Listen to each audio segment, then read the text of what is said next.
आला हजरत की जगह किसी दूसरे ने नहीं ली, मुफ्ती आजम हिंद की जगह किसी दूसरे ने नहीं ली। और अभी अभी 2018 में सरकार ताजुल शरिया के विसाल के बाद जो फितनों का सैलाब दुनिया में आ गया है, कहा जा रहा है कि अब शायद के दूसरा शख्स उनकी जगह ले, यानी दूसरा ताजुल शरिया अब बनने की उम्मीद नहीं है, चूंकि कयामत के करीब इल्म उठ जाएगा। कैसे? उलमा के उठा लिए जाने से। दाढ़ी रह जाएगी, टोपी रह जाएगी, मदरसे की इमारतें रह जाएंगी, जुब्बा रह जाएगा, कीमती कुर्ता और पायजामा रह जाएगा, शानदार घड़ी रह जाएगी, कीमती जूते रह जाएंगे और बोली रह जाएगी, और हकीकत में जो हकीकी इल्म है वो खत्म हो जाएगा। उसको हम आज देख सकते हैं। तो फिर क्या होगा? जाहिल रहेंगे, जाहिल को सरदार बनाएंगे, वो खुद बगैर जाने हुए फतवा देंगे, और वो इमाम भी गुमराह होगा और उसके फॉलोवर भी गुमराह होंगे। इस कदर दुनिया में तबाही और वाही मच जाएगी, कयामत आ जाएगी और दुनिया में कोई मोमिन नहीं रहेगा, अल्लाह अल्लाह कहने वाला कोई नहीं रहेगा। जिसका आगाज हो गया है। अभी शरीफों को बेवकूफ कहा जाता है, जो लोग नमाज रोजा करते हैं उसे सूफी कह करके उसे अहमक माना जाता है, और जो जितना ज्यादा चापलूस और जितना ज्यादा मुनाफिक और जितना ज्यादा दो रुखा आदमी होता है, जबान पे कुछ दिल में कुछ, वो चतुर और चालाक और समाज का माहिर आदमी माना जाता है।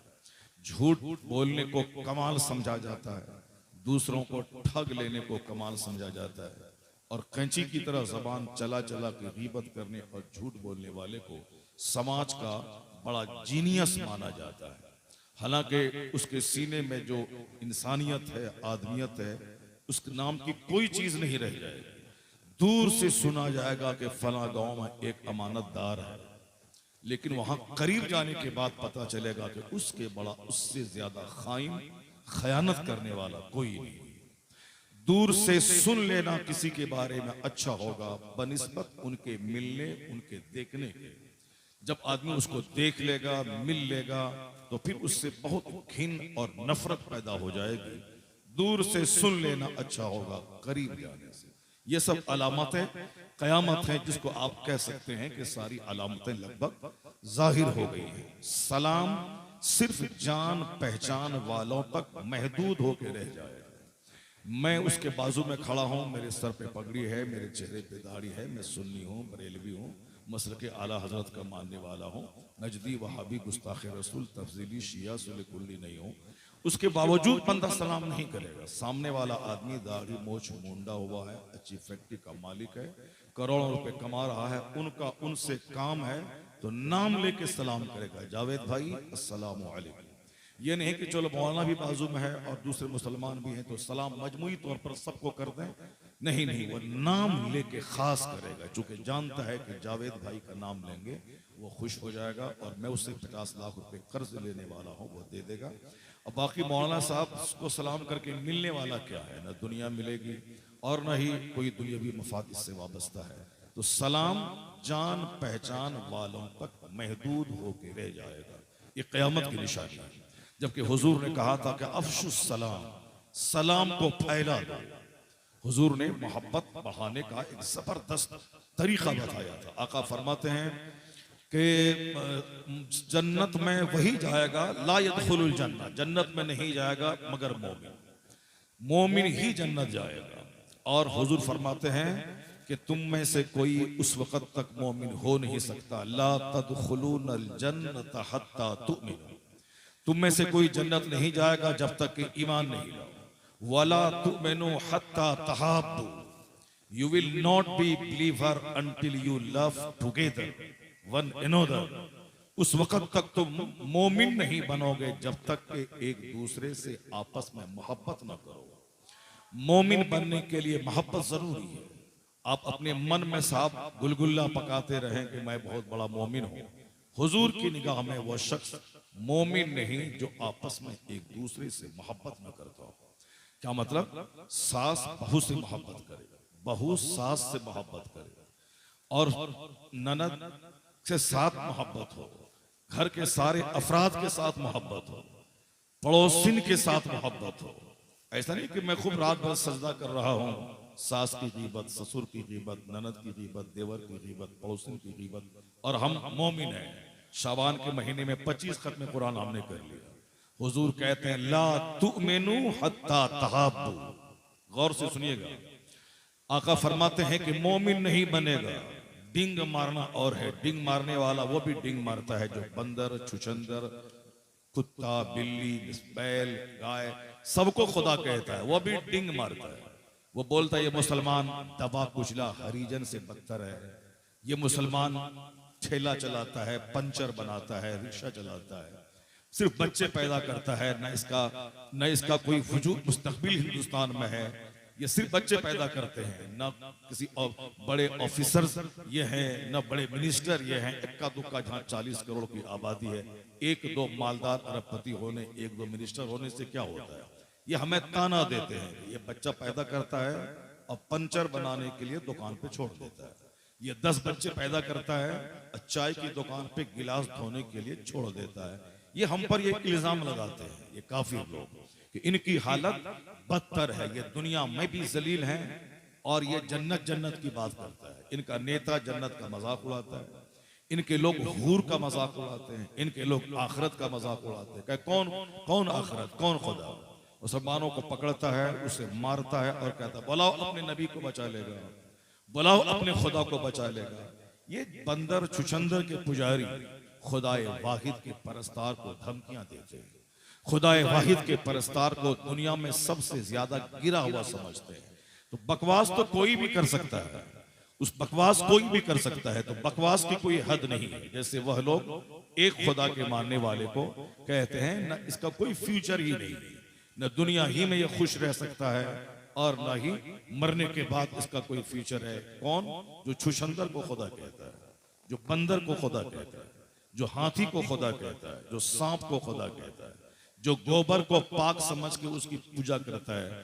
ये हम जैसे नमाजियों, हम जैसे पाकों के खिलाफ वो तबसरा करता है। अगर सीने में दिल उसका जिंदा होता तो जहां वो जाता है इबादत करने, एक तरफ गोबर है, एक तरफ पाखाना है, एक तरफ साहब वो खून है, यानी इबादत गाह में ऐसी नफरत पैदा होगी कि दोबारा जाए तो आदमी को उल्टी और मतली हो जाए। अगर उनका दिल जिंदा है कि मुसलमान कितना पाकीज़ा है, इनकी मस्जिदों में आ जाए, मस्जिदों में मस्जिदों की दीवार का हुस्न देख ले, मेहराब की सादगी देख ले, मेंबर की सादगी देख ले, मुसलमानों के सरों की टोपियों का हुस्न देख ले, इनके इस्लामी लिबास को देख ले, इनके हुस्न, इनके वजू को देख ले, इनके मस्जिद में चूंटी तक की तस्वीर नहीं है उसको देख ले। जहां सांप की तस्वीर आदमी घुसे तो डर लग जाए, जहां बंदर की तस्वीर, जहां बंदर को खुदा कहा जा रहा हो, जहां आदमी दाखिल हो तो मतली आ जाए, वो हमें क्या चिढ़ाएगा अगर दिल उसका जिंदा है।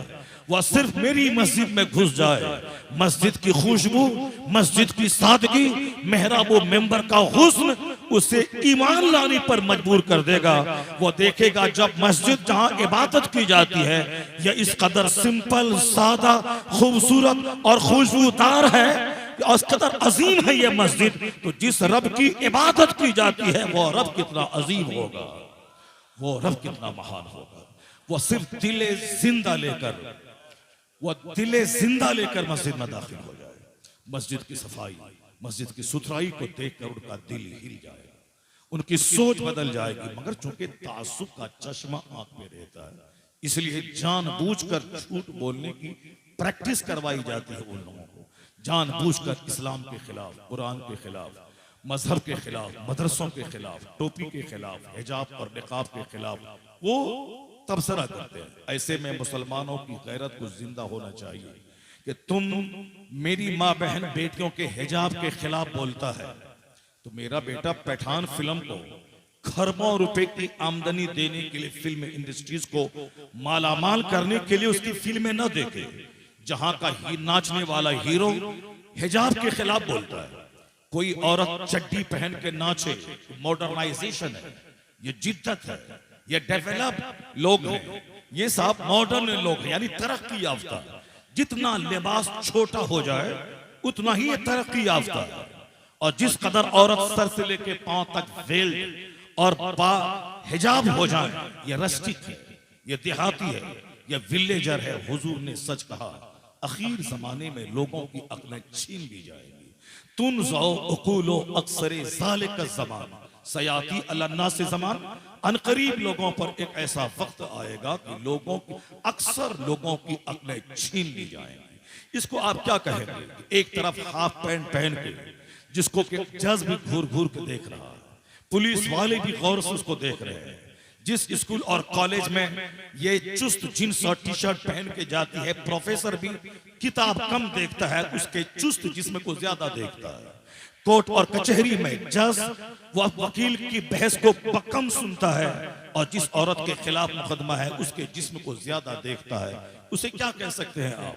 और कोई हिजाब पहन के आ जाए, ये रस्टी, ये देहाती है, ये दकियानूसी है, ये पुराने ख्याल की है, उस अक्ल पे थूकने को दी करता है जो बेहयाई को मॉडर्नाइजेशन से तजबीह दे और हया और पर्दा को दकियानूसी और विलेज और देहातियत से तजबीह दे।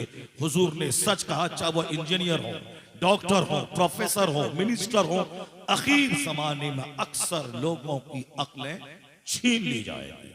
जब अक्लें छीन ली जाएंगी तो वह पागल की तरह बातें करेंगे। वो रहेंगे डॉक्टर मगर रहेंगे पागल, वो रहेंगे मिनिस्टर मगर रहेंगे वह पागल, वो रहेंगे ऑफिसर मगर रहेंगे पागल। जाहिर सी बात है, मैं इंजीनियर हूं, मुझे एक इंजन से मतलब है। मैं क्या जानूं कि इसको कैंसर की बीमारी का इलाज किया, मैं क्या जानूं कि साहब एड्स की बीमारी का इलाज किया, मगर आज इंजीनियर डॉक्टर का काम कर रहा है और डॉक्टर साहब इंजीनियर का काम कर रहे हैं। मौलाना साहब का काम आज प्रोफेसर कर रहा है। तुम फिजिक्स पढ़ रहा है, केमिस्ट्री पढ़ रहा है, बायोलॉजी पढ़ रहा है, तुमको मालूम है कि सन क्या है, प्लेनेट क्या है, स्टार क्या है, लेकिन तुम्हें क्या खबर कि नासिक क्या है, मनसूख क्या है? तुम्हें क्या खबर कि साहब इस्तिफामिया क्या है? तुम्हें क्या फर्क जुमला इस्तिमरारी क्या है? तुम्हें क्या खबर कि तनाज़ुर फैलान क्या चीज है? तुम्हें क्या खबर कि मंतिक और फलसफे का फॉर्मूला क्या है? अरबी जबान को समझने के लिए मंतिक का समझना होगा, फलसफा समझना होगा, इल्मे बदी, इल्मे मानी, इल्मे बयान पढ़ना होगा, इल्मे लुगत पर भरपूर दस्तरस हासिल करनी पड़ेगी, इल्मे नहव, इल्मे सर पढ़ना होगा। लेकिन कुछ भी नहीं जानता कि कलेमा किसे कहते हैं। ये बोलता है कि कुरान पाक लड़ाने झगड़ाने की बात कर रहा है, कहता है जहां काफिर को मार पाओ से मार डालो, ये कुरान कहते हैं। ये कुरान लड़ाने वाली किताब है, इस पर पाबंदी लगनी चाहिए। ये कौन बोलता है? जो कुरान का हिंदी तर्जमा पढ़ के बोल रहा है, जो कुरान पाक का अंग्रेजी तर्जमा पढ़ के बोल रहा है, जबकि जो वह समझ रहा है वह मीनिंग ही नहीं है। कुरान पाक ने जहां कहा है कि जहां मुशरिकों को पाओ मार डालो, वह हिंदुस्तान के मुशरिक नहीं है, वो अमेरिका के मुशरिक नहीं है। वो मुशरिक वो हैं जिसने मुसलमानों से मुआहिदा किया था, जिन्होंने अपने मुआहिदे को तोड़ दिया था, जिन्होंने अपनी तरफ से जंग थोप दी थी, उसके बारे में कुरान का अब इन्होंने मुआहिदा तोड़ दिया है, तो अब इसको जहां पाओ खदेड़ के मारो उसे। तो ये मखसूस काफिर हैं वह लोग जिनके सामने कुरान नाजिल हो रहा था। ये 1400 साल के बाद हिंदी का तर्जमा पढ़ के कहते हैं कुरान पाक सबों को मारने की बात कर रहा है। यानी जो काम मौलाना का था, ये काम इंजीनियर साहब कर रहे हैं। वो वसीम मुर्तद रजनी, वो जो अरबी ज़बान नहीं जानता, वह कुरान पाक का उर्दू तर्जमा पढ़ के कहता है 28 आयतें कुरान करीम में ऐसी हैं जो लड़ाने वाली हैं, समाज में नफरत फैलाने वाली हैं, उन आयतों को निकाल देना चाहिए। जबकि उनको अरबी ज़बान नहीं आती, वह सिर्फ अरबी का उर्दू तर्जमा पढ़ के ऐसा बोल रहा है। तो जो काम मौलाना का था वो काम इंजीनियर कर रहे हैं, वो काम डॉक्टर कर रहे हैं। पाकिस्तान में तो और इंतशार है, वहां का हर इंजीनियर मौलाना बना हुआ है, वहां का हर डॉक्टर मौलाना बना हुआ है। मौलाना से आके सब पूछना चाहिए कि अरबी जबान में एक लफ्ज के कई मानी होते हैं और इस आयत में जो मानी है इसका क्या मफहूम है, इससे क्या मुराद है, इनसे पूछना चाहिए। लेकिन नहीं, वो खुद तर्जमा देख के फैसला लेते हैं। जाहिर सी बात है, डॉक्टर का काम इंजीनियर करेगा तो मरीज की जान खतरे में पड़ जाएगी, और इंजीनियर का काम डॉक्टर करेगा तो पुल और मकान की मजबूती खतरे में पड़ जाएगी। मौलाना का काम कोई आम आदमी करे तो दीन खतरे में पड़ जाएगा, और मौलाना अपना काम छोड़ करके वह डॉक्टर का काम करने लगे तो फिर मदरसा और मकातिब का वजूद खतरे में पड़ जाएगा। यही क़यामत की निशानी है कि आदमी अपनी हद में नहीं रहेगा, उल्टा पुल्टा काम होगा। मर्द को अल्लाह ने ताकत दी है, मर्द का चमड़ा मोटा होता है, मर्द का जिगर मोटा होता है, मर्द को ठंडी से लड़ने की क्षमता होती है, नहीं देखा आपने राहुल गांधी भारत जोड़ो यात्रा में सिर्फ एक टी शर्ट पहन के उन्होंने कन्याकुमारी से लेकर कश्मीर तक की यात्रा कर ली। कड़ाके की सर्दी में सारा हिंदुस्तान ठिठुर रहा है, मगर वह एक टी शर्ट पहन के जा रहा है। सारा हिंदुस्तान दंग है कि साहब इस नौजवान के बदन, इनका बदन ये आयरन बॉडी है, लोहे का बदन है कि इसका बदन चमड़े का गोश्त और हड्डी का मजमुआ है। लोग तबसरा करने लगे। मर्द को ताकत होती है, ये मर्द औरतों के मुकाबले में डबल ताकतवर होता है। तो मर्द अगर सिर्फ बनियान पहन के चले तो चल सकता है, लेकिन आप देख लें मर्द अंदर में वो इनर पहने हुआ है, उसके नीचे बनियान है, उसके ऊपर में शर्ट है, उसके ऊपर में स्वेटर है, उसके ऊपर में कोट है, या उसके ऊपर में सर पे मफलर है। ये सर्दी के दिन में सड़क पे चल रहा है। मर्द है, एक बनियान भी पहन लेता तो चल सकता था थोड़ी देर के लिए। अगरचे जाड़े के सामने लड़ना नहीं चाहिए, वरना जाड़ा पछाड़ देगा उसे। बड़े बड़े बहादुरों को ठंडी सर्दी का एक झोंका मौत के मुंह में पहुंचा देता है, इसलिए लड़ना नहीं चाहिए। मगर थोड़ी देर के लिए लड़ सकता है क्योंकि इसके पास ताकत है, इसकी हड्डी मजबूत, इसका गोश्त मजबूत, चमड़ा मजबूत। मगर देखा उल्टा पुल्टा काम कैसा हो रहा है। ये तो साहब 5 कपड़े पहने रहे थे और इसके बाद सिन्फे नाजुक, जिसका जिल्द नर्म, जिसकी तबीयत नर्म, जिसके आजा नर्म, यानी जो कमजोर जिन्स है, वो जाड़ कड़ाके की सर्दी में भी वो ऊपर में मफलर नहीं डालती है। क्यों? ताकि उसका मेकअप न बिगड़ जाए। वो अपने चेहरे को चादर से नहीं ढांपती, मेकअप न बिगड़ जाए। ठहर रही है मगर हाफ पैंट पहन के एयर होस्टेस रहती है, कांपती है, मगर चूंकि वो उसका मेकअप हुस्न न बिगड़ जाए, हुस्न की नुमाइश वो कर रही है। इसीलिए जो काम औरत का था वो काम मर्द कर रहे हैं, और जो काम मर्द का था वो काम औरतें कर रही हैं। इसे क्या कहेंगे? क़यामत के करीब लोगों की अक्लें छीन ली जाएंगी। सामने वाले के पास बहुत दौलत है, वो अपने बेटे की शादी में 100 स्कॉर्पियो और 50 इनोवा क्रिस्टा के साथ बेटे की बारात ले गया। मैं गरीब आदमी हूं, मेरे पास ना ऊंचा कारोबार है, ना जबरदस्त नौकरी है, मेरी आमदनी 25,000 रुपये माहाना की है। मगर मैं वहां ये नहीं कहता कि सामने वाला मालदार है, ऐसा कर लिया, 2000 आदमी को खाना खिला दिया बेटे के वलीमे में। मैं गरीब आदमी हूं, मैं अपनी हद में रहूं, मेरी नजर अपनी आमदनी पे रहे। नहीं, मैं ये कहता हूं मैं उससे कम हूं क्या, उसका मुकाबला मैं करके रहूंगा। चाहे जमीन बिक जाए, चाहे बंबई में अपने दोस्तों से चंदा लेना पड़े, चाहे अपने दोस्त अहबाब से कर्ज लेना पड़े, मगर काम वही करूंगा जो सामने वाला किया है। मैं उससे कम हूं क्या? मेरे बेटे की बारात में भी इनोवा क्रिस्टा और साहब फॉर्च्यूनर दौड़ेंगे। मेरे बेटे के वलीमे में भी 1000 आदमी खाना खाएगा। सच कहा हुजूर ने, अकीर जमाने में लोगों की अक्लें छीन ली जाएंगी। सामने वाले के पास पैसा है, वह 25 कमरे का मकान बना रहा, अगरचे नहीं बनाना चाहिए, जो जरूरत है उतना ही बनाना चाहिए, क्योंकि हुजूर ने फरमाया है कुल्लु बिनायों वबाल, हर तामीर वबाल है, मगर जो जरूरत के तहत हो। 10 कमरे से काम चल सकता है तो 20 कमरे की तामीर वबाल है। पूछा जाएगा तुमने कहां से माल कमाया, किस रास्ते में खर्च किया, अब क्यों तुमने ऐसा मकान बनाया। ऐसा नहीं कि हम बेलगाम हैं जो दुनिया में चाहे कर लें, हमारा कोई पूछने वाला नहीं है। हम तो इतना कमजोर हैं कि मौत सुबह आएगी कि शाम आएगी, ये खुद मेरे पास इसकी गारंटी नहीं है। जिस मकान को मैंने 25 साल मेहनत करके एड़ी रगड़ रगड़ के बंबई दिल्ली में कमा करके मैंने बनाया है, मुमकिन है कि वही मकान कल मेरी कब्र में तब्दील हो जाए। जिस तरह तुर्की के लोगों ने 25-25 साल की गाढ़ी कमाई से शानदार घर बनाया था, मजबूत मकान। पहले मकान बनता था, दीवार खड़ी हो गई, ऊपर में छत हो गई, प्लास्टिंग हो गया, चूनागरदानी हो गई, मकान रहने के काबिल है। लेकिन आज फैशन के इस दौर में सिर्फ दीवार और छत से काम नहीं चलेगा, बल्कि उसमें फॉल्स सीलिंग करनी पड़ेगी, उसमें वाल पुट्टी करनी पड़ेगी, उसमें पीओपी करना होगा, उसमें इंटीरियर डेकोरेशन करना पड़ेगा। जब तुम्हें लकड़ी का काम करना ही है तो तुमने ईंट की दीवार क्यों दी? ये लकड़ी का ही मकान बना लेना चाहिए। पहले जिस तरह का मकान बनता था, नहीं, ईंट की दीवार भी होगी, उसके ऊपर में सारा काम लकड़ी का होगा। दीवार और छत में 10 करोड़ लगे हैं, फर्नीचर में सिर्फ 90 करोड़ रुपए। दुबई के एक मालदार के विंडोज और डोर्स में यानी एक घर के दरवाजे और एक घर की खिड़कियों में 90 करोड़ रुपए खर्च हुए। अब आप समझ सकते हैं कि सिर्फ दरवाजे और खिड़की में 90 करोड़ रुपए खर्च हुए। इसी उत्तर प्रदेश में एक औरत है जो सियासत में बहुत नाम रखती है। उनके घर के दरवाजे इटालियन दरवाजे, एक एक दरवाजे 10-10 लाख रुपए की कीमत के बने हैं। उसमें रहना है। अब सिर्फ मकानात का मुकाबला है इस आर्किटेक्ट की दुनिया में, फन्ने तामीर की दुनिया में। सामने वाला पोर्टिको बनाया है, मुझको भी बनाना है, चाहे बैंक से लोन लेना पड़े, चाहे जैसे भी हो। वह 10 कमरे का घर बनाया है, मुझको 15 कमरे का घर बनाना है। आका अलैहिस्सलाम ने कहा हर इमारत वबाल है, मगर जो जरूरत के तहत हो, जरूरत से ज्यादा सिर्फ नाम नमूद शोहरत के मेरा घर, मेरा पोर्टिको, मेरे घर की सजावट और डेकोरेशन, कोई इसका मुकाबला पूरे गांव में कोई किसी का मकान कर ही नहीं सकता है। ये दिखावा नामो नमूद ने तबाह कर दिया। मुझसे झूठ बोलवाया इस दिखावे ने, मुझसे शराब बेचवाया इस नामो नमूद की ख्वाहिश ने, मुझको हराम कमाई के रास्ते पे चलाया इसी नाम और नमूद की ख्वाहिश ने। हम अपने हद में नहीं रहना चाहते कि मैं गरीब हूं, ये मालदार है, वो अपने हिसाब से गाड़ी खरीदा है, अपने हिसाब से मकान बनाया। मेरी जो औकात है मैं इसी हिसाब से जीऊं। और मेरे से नीचे बहुत सारे लोग हैं, करोड़ों लोग हैं जो किराए के घर में रहते हैं, जिनका अपना घर नहीं है।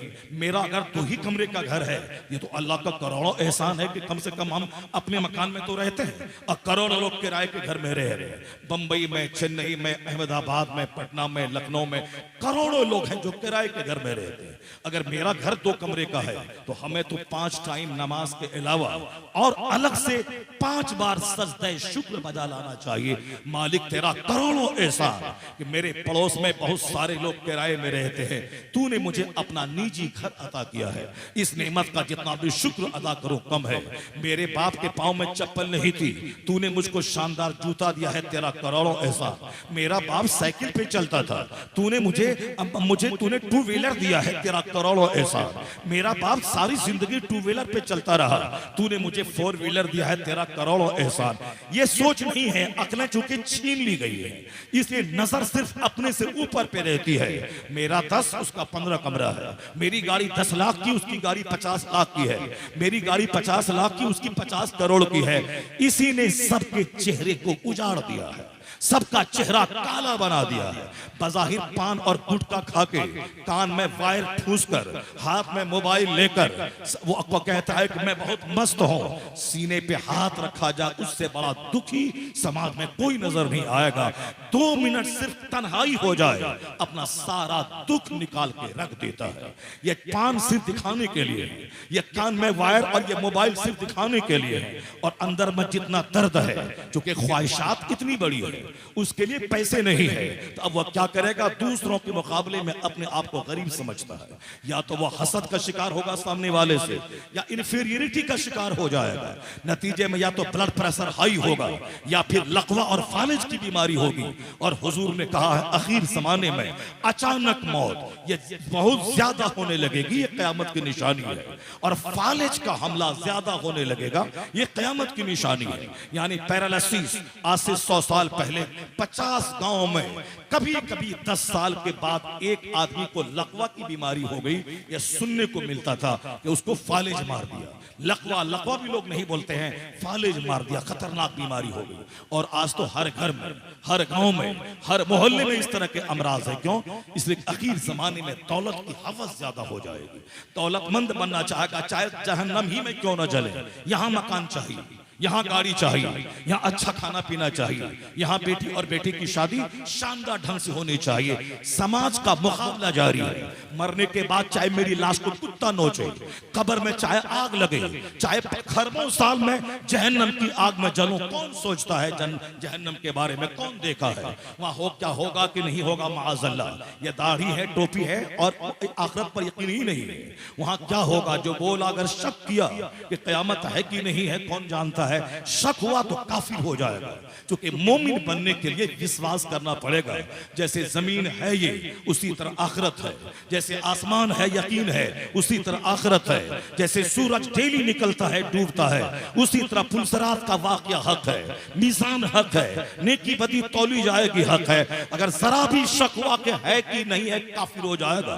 क्योंकि आंख बंद करके ब्लाइंडली यकीन करना पड़ेगा, उसी का नाम ईमान है। आमनतु बिल्लाहि व मलाइकतिही व कुतुबिही व रुसुलिही वल यौमिल आखिर वल क़द्रि खैरिही व शर्रिही, यानी कहना पड़ेगा मैं तकदीर पर ईमान लाया, वल बाअस बादल मौत, मरने के बाद उठने पे ईमान लाया, क़यामत के दिन पे ईमान लाया। जरूरी है, अगर शक हुआ तो गया काम से। मगर देखे लोग कहते कौन मरने के बाद क्या होगा कौन देखा है। अभी तो दुनिया चाहिए, मकान चाहिए। इसी तमन्ना ने आदमी को या तो हसद में मुब्तला कर दिया या डिप्रेशन में मुब्तला कर दिया। डिप्रेस्ड होगा तो भी फालिज का हमला होगा, और ब्लड प्रेशर हाई होगा तो भी फालिज का हमला होगा। तो जो बीमारियां आज पैदा होने वाली थी ब्लड प्रेशर हाई या ब्लड प्रेशर लो होने की वजह से, नहीं है तो गुस्सा और हसद ब्लड प्रेशर हाई होगा, या फिर मायूसियत और एहसास कमतरी वहां ब्लड प्रेशर लो होगा। और यह दोनों का नतीजा है फालिज का होना। और हुजूर 1400 साल पहले जहां आज के डॉक्टर की नजर गई, आज के फिलोसोफर की नजर गई, आज के वैज्ञानिक की नजर गई, वह आलिमे गैब है मुस्तफा जिनकी नजर 1400 साल पहले गई। हुजूर ने जो कह दिया आज के हालात को 1400 साल पहले देखकर तो मानना पड़ेगा। डॉक्टर का कद छोटा, साइंटिस्ट छोटा, फिलोसोफर छोटा, प्रोफेसर छोटा, और सबसे बड़ी जात अगर किसी की है तो आला हजरत की जबान में सबसे आला व औला हमारा नबी, सबसे बाला व वाला हमारा नबी। नारे तकबीर, नारे रिसालत, उलमाए अहले सुन्नत, हजरत अल्लामा मुफ्ती शहरियार साहिब किबला। वाह। इसी को यूरोप के दानिश्वर ने कहा, मैं इस धरती का सबसे कामयाब तरीन इंसान तलाश करूंगा जिससे बड़ा कोई ना हो, जो हर क्षेत्र में कामयाब हो। उन्होंने दिमाग दौड़ाया पूरी दुनिया पे। गांधी जी भारत का बड़ा नजर आया, नेहरू भारत का बड़ा नजर आया, मगर वो राजनीति का बड़ा नजर आया। न्यूटन इंग्लैंड का बड़ा नजर आया, मगर वह साइंस का बड़ा नजर आया। आइंस्टाइन बड़ा नजर आया, मगर वह विज्ञान के क्षेत्र का बड़ा नजर आया। Wordsworth, John Keats, ST. Coleridge, वो लिटरेचर की दुनिया का बड़ा नजर आया। कोई राजनीति का बड़ा है, कोई साइंस की दुनिया का बड़ा है, कोई अदब की दुनिया का बड़ा है, कोई खेल की दुनिया का बड़ा है, कोई दूसरे शोबे माशियात का बड़ा है। एक ऐसा शख्स जिसके करोड़ों फैंस हों, करोड़ों फॉलोवर हो, जो हर दौर में, हर अहद में, हर जमाने के लिए, हर इलाके के लिए, हर रीजन के लिए, हर ट्राइब्स के लिए, हर अहद के लिए, जो लोगों के लिए रोल मॉडल हो, जो लोगों के लिए गाइड हो, जो लोगों के लिए रहनुमा हो, वही शख्स दुनिया का सबसे कामयाब तरीन इंसान हो सकता है। अमेरिका का पढ़ा लिखा डॉक्टर माइकल हार्ट, उसने कहा मैं पता लगाऊंगा दुनिया का सबसे कामयाब तरीन इंसान कौन होगा। उन्होंने सारी दुनिया की तारीख को आंख की पुतलियों में समेट लिया, अपने आप को लाइब्रेरी में कैद कर दिया। हिंदुस्तान के हर डिपार्ट के माहिरीन का मुताला किया, चाइना जापान के हर डिपार्ट के माहिरीन का मुताला किया, अमेरिका यूरोप के हर डिपार्ट के माहिरीन का मुताला किया, दुनिया के 200 से शायद ममालिक के माहिरीन का मुताला किया, और जब से दुनिया बनी है तब से लेकर अब तक का मुताला किया। पूरी दुनिया के उन्होंने हकाइक से काम लेते हुए कहा मैं एक्सेजरेशन को जगह नहीं दूंगा, मैं मुबालगा आराई से काम नहीं लूंगा, मैं अकीदत और मोहब्बत को जगह नहीं दूंगा कि जिसकी तरफ मेरी मोहब्बत है मैं मोहब्बत की वजह से उनको आगे बढ़ाऊंगा। कहा नहीं नहीं, मैं चाहे मानूं जिस पैगंबर को, मगर मैं बोलूंगा सच, चाहे मैं जिस शोबे से ताल्लुक रखूं, मगर मैं बोलूंगा हक, और हक के लिए मुताला चाहिए। उन्होंने सच्चाई का मुताला किया, दुनिया की तारीख को खंगाल के रख दिया। डॉक्टर माइकल हार्ट उन करोड़ों में से 100 आदमी को छांटा, या 100 महान है, दुनिया के करोड़ों इंसानों में अजीम इंसान है। इस 100 में महानतम कौन है, जो सबसे ज्यादा अजीम तरीन और कामयाब तरीन इंसान हो, जिसके जो अमेरिका के लिए भी लाजवाब हो, हिंदुस्तान के लिए भी लाजवाब हो, चाइना जापान के लिए भी लाजवाब हो, श्रीलंका के लिए भी लाजवाब हो, हर अहद के लिए लाजवाब हो। उन्होंने सच्चाई का पता लगाते हुए आखिर इस नतीजे पर पहुंचा कि कोई ऐसा शख्स नहीं मिलता जो हर एतबार से कंप्लीट हो, वह इंसान कामिल हो, और हर आदमी के के लिए मुफीद हो, हर शोबे में शानदार रहनुमाई उसकी हो, और ये रहनुमाई 1400 साल पहले से लेकर कयामत तक हर अहद के लिए हो। उन्होंने दिमाग जला जला कर कई साल के बाद जो किताब तरतीब दी उसका नाम द 100, उसमें पहला नाम जो आया लोग कहते थे वो क्रिश्चियन है, हजरत ईसा का नाम पहले नंबर पे देगा। लोग कहते थे वो साइंटिस्ट है, जनाब न्यूटन का नाम पहले नंबर पे देगा। लोग कहते थे वो यूरोप का है, वह यूरोप के किसी आदमी का नाम अव्वल नंबर पे देगा। लोग कहते थे वो अमेरिका का डॉक्टर माइकल हार्ट, अमेरिका के इब्राहिम लिंकन का नाम देगा। लोग कहते थे जॉर्ज वाशिंगटन का नाम पहले देगा। लोग कहते थे आइंस्टाइन का नाम पहले देगा। ये 40 साल पहले की बात है। डॉक्टर माइकल हार्ट ने स्टडी की, गौतम बुद्ध को भी पढ़ा, महावीर को भी पढ़ा, जनाब ईसा को भी पढ़ा, जनाब मूसा अलैहिस्सलाम को भी पढ़ा, हिंदुस्तान के गांधी नेहरू को भी पढ़ा, उन्होंने दलाई लामा को भी पढ़ा, उन्होंने बौद्ध धर्म के गुरु को भी पढ़ा, सारी दुनिया के रहनुमाओं को पढ़ा। आखिर में उन्होंने फैक्ट कहा कि कोई बड़ा नहीं है। He was the only man in history who was supremely successful on both levels, religious and secular। कहते मजहब और सियासत दोनों सतह पर सबसे ज्यादा कामयाब तरीन शख्स हकीकत की निगाह में अगर कोई है तारीख में तो पहला नाम मोहम्मद अरबी का आता है। डॉक्टर माइकल हार्ट कहते he was only man in history, वह तारीख का इकलौता आदमी है जो हर अहद के लिए, हर जमाने के लिए, हर जमान के लिए, हर लोकेलिटीज के लिए, वो कहते 1400 साल गुजर गए, आज उसके फॉलोवर में कमी नहीं आई। वही नमाज जो पहले थी आज भी है, वही कानून ज़कात जो पहले था आज भी है, वही कानून इज़्दिवाजी जिंदगी जो पहले था वो आज भी है, वही कानून पैदाइश और कफन दफन मौत जो पहले था वही आज भी है। अहद बदल गया, जमाने बदल गए, उनके उसूल में कोई तब्दीली नहीं आई। वही ज़ाब्ता है अमीरों के लिए, गरीबों के लिए, शहरियों के लिए, देहातियों के लिए, अरबी के लिए, अजमी के लिए, यूरोपियन के लिए, अमेरिकन के लिए, ऑस्ट्रेलियन के लिए। वो कहते हैं क़यामत तक मुफीद बातें जो उनके इरशादात में मिलती है वह दूसरे किसी स्कॉलर की जिंदगी में नहीं मिलता। इसलिए कहता अगर किसी को शक हो कि मोहम्मद से भी बड़ा कोई आदमी है, मुझे मिसाल से समझा दे कि मैं उनसे बड़ा किसको लिखूं। आज 40 साल गुजर गए, एतराज करने वाला बोला था कि उससे बड़ा दूसरा क्यों नहीं है। उन्होंने कहा था कि मुझे इत्मीनान बख्श सबूत दे दो, मैं अपना फैसला बदल दूंगा। 40 साल के अंदर आज तक कोई आदमी दलील नहीं दे सका। दलील देगा कैसे? वरफ़अना लका ज़िक्रक का ताज, जिस मुस्तफा के सर पे अल्लाह ने डाल दिया है, न पहले कोई बड़ा हुआ न कयामत तक कोई बड़ा होगा। इसलिए रज़ा कहते हैं सारे ऊंचों में ऊंचा समझिए जिसे है उस ऊंचे से ऊंचा हमारा नबी। एक कौम मुस्लिम तो अमेरिका का यूरोप तो मुस्तफा को सबसे बड़ा कहता है, अमेरिका का दानिश्वर तो इंसानी इतिहास का सबसे कामयाब तरीन इंसान कहता है। दिल्ली का लुच्चा अगर नबी के खिलाफ बोले उसके लिए मायूस होने की कोई जरूरत नहीं है। दिल्ली की कोई बंदरिया अगर पैगंबर आजम की जिंदगी पे नुक्ताचीनी और तनकीद करे, उस बंदरिया की औकात ही क्या है जिसे एक जुमला हिंदी बोलना ठीक से नहीं आता हो, एक जुमला अंग्रेजी ठीक से बोल नहीं पाती हो, एक जुमला उर्दू ठीक से नहीं बोल पाती हो। उस बंदरिया को हक क्या हासिल है कि दुनिया के सबसे कामयाब तरीन इंसान की जिंदगी पे वो अटैक करे। इन्होंने अपनी मिट्टी पलीद कर ली, अपनी जिंदगी को जोखिम में डाल दिया। तस्लीमा नसरीन बोली दुनिया ने कबूल नहीं किया, उसकी जिंदगी में आग लग गई। सलमान रुश्दी बोला दुनिया ने कबूल नहीं किया, उनकी जिंदगी में आग लग गई। अब वो आजादाना ढंग से ये लोग सड़क पे घूम नहीं सकते, चाय पी नहीं सकते। वो दिल्ली की बंदरिया आज सड़क पे घूम नहीं सकती।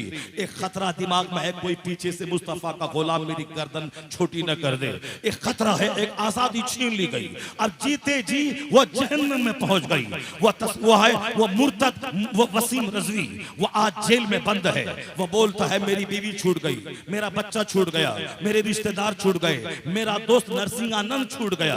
तो सोचा था कि मैं गैर मुस्लिम हिंदू बन जाऊंगा तो सारा हिंदू 100 करोड़ ये मुझको गले लगा लेगा, सर पे बैठा लेगा, मुझको मंत्रालय में जगह दे देगा, मैं गृह मंत्री बन जाऊंगा। मगर वह भूल गया कि अल्लाह है सारी कायनात का खालिक, इज्जत देने वाला वही है, जलील करने वाला वही है। वह देखता है जहन्नम तो वहां देता है, यहाँ उस आग की हल्की सी झलक दिखा देता है। आज उसको नरसिंहानंद ने छोड़ दिया, सारा हिंदू तबका छोड़ दिया, उसकी बीवी उसके बच्चे छोड़ दिए। वो कहता अब मैं जहर खा के मर जाऊंगा। जहर खा के तो मर ही जाना चाहिए, तेरा अंजाम वही है। दुनिया तंग हो गई, अपने बेगाने सब छूट गए जब कुरान के खिलाफ बोला, मुस्तफा के खिलाफ बोला। और दूसरा एक तबका है जो मुस्तफा की अजमत बयान कर रहा है, जो कुरान की अजमत बयान कर रहा है। उसी में एक नाम था अख्तर रजा खां अजहरी का। इंडिया में रहे तो कुरान की अजमत पे बोले, अफ्रीका में रहे मुस्तफा की अजमत पे बोले, जो सारी जिंदगी कुरान पे बोलता रहा, हदीस पे बोलता रहा, इस्लाम की अजमत पे बोलता रहा, 10 लाख मुरीदों की झुरमुट में बोलता रहा, मसाजिदों मदारिस में बोलता रहा। अल्लाह ने वो इज्जतें दे दी कि बरेली के सौदागरान से उठाकर शोहरत के उस आसमान पे पहुंचा दिया। इतना बड़ा जनाजा उसका निकला कि सारी दुनिया देखती रह गई। अमेरिका का प्रेसिडेंट, हिंदुस्तान का प्रधानमंत्री सोचता रह गया कि जो अखबारात से दूर था, व्हाट्सएप से दूर था, यूट्यूब से दूर था, ये कौन सा कमाल था, इसे शोहरत के आसमान पे पहुंचा दिया। तो मानना पड़ा यूट्यूब की शोहरत आरजी है, व्हाट्सएप की शोहरत आरजी है। जो शोहरत अल्लाह की तरफ से मिल जाए वह दाई शोहरत है। इस फकीर को दीन की खिदमत का ये इनाम मिला कि जन्नत वहां मिलेगी, शोहरत और मकबूलियत की दौलत यहां अल्लाह ने नवाज दिया।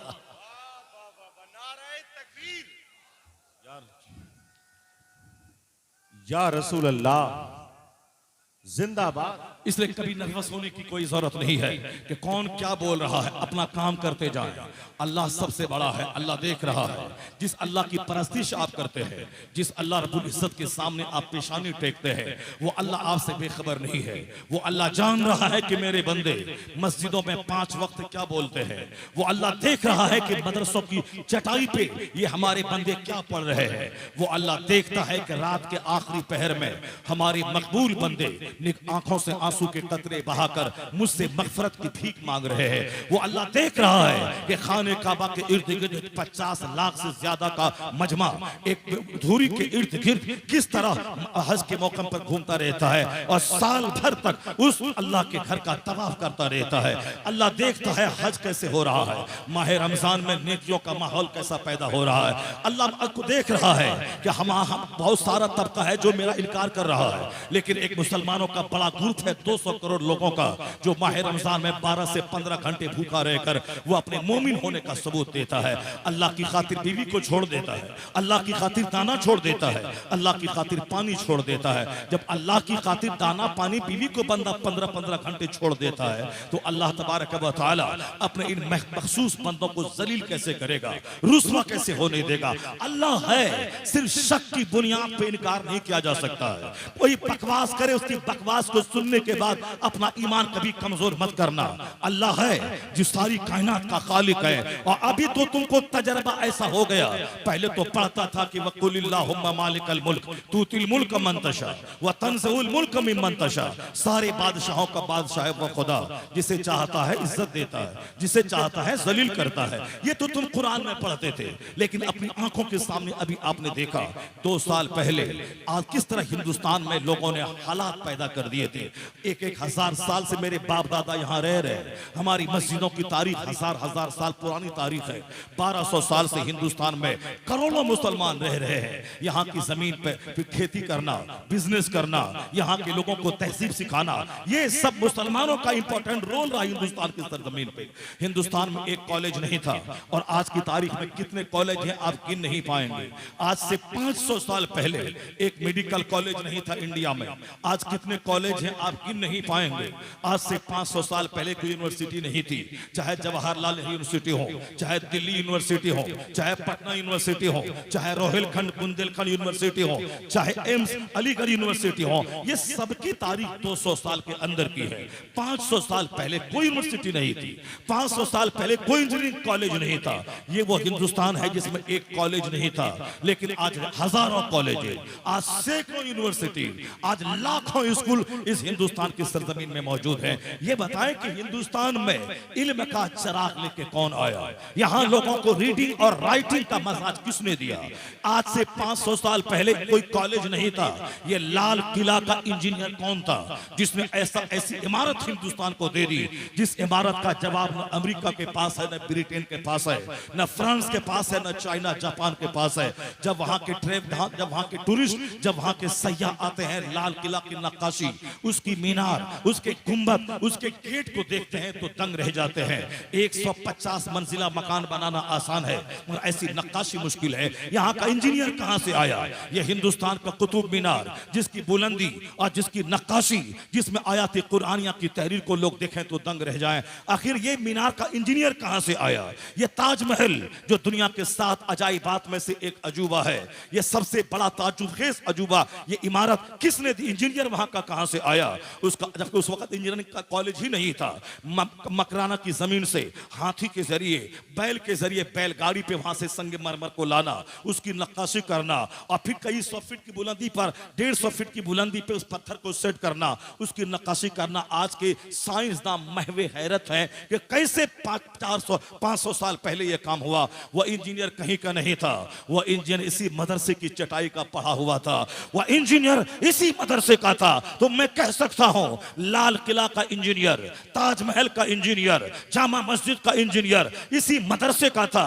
इसी मदरसे के इंजीनियर ने जब आर्किटेक्ट फन्ने तामीर को हिंदुस्तान वालों को दिया और फिर जैसे धीरे धीरे यहाँ मेडिकल कॉलेज, इंजीनियरिंग कॉलेज खुलने लगे, तो इसी मुसलमान इंजीनियरों के नक्शे के मुताबिक यहाँ की इमारतें बनने लगी, यहाँ के इंजीनियर पढ़ने लगे, उसका सिलेबस यहाँ आ गया। तो हिंदुस्तान में अगर आज इंजीनियरिंग कॉलेज जवान है तो एहसान मुसलमानों का है और एहसान इस मदरसे का है। इसने स्कूल खोलने का दरवाजा खोला। कयामत तक भारत में जहां यूनिवर्सिटीज खुलती जाएंगी, उन सबों का सेहरा इन मदरसों के सर जाएगा। जहां एक भी स्कूल नहीं था, मगर तालीमी दरसगाहों के खोलने का मजाज इसी मदरसे ने दुनिया वालों को अता फरमाया। हिंदुस्तान में एहसान इन मुसलमानों का है और आज तो इसी मुसलमान को खदेड़ने की बात कर रहा था। मुसलमान ने हिंदुस्तान की मईशत को मजबूत किया। भारत सोने की चिड़िया कभी कहलाता था। मुसलमानों के वजूद से हिंदुस्तान की मईशत मजबूत हुई। लेकिन आपने देखा होगा 2 साल पहले किस कदर लोगों ने बदमाशी शुरू कर दी, खदेड़ के भगा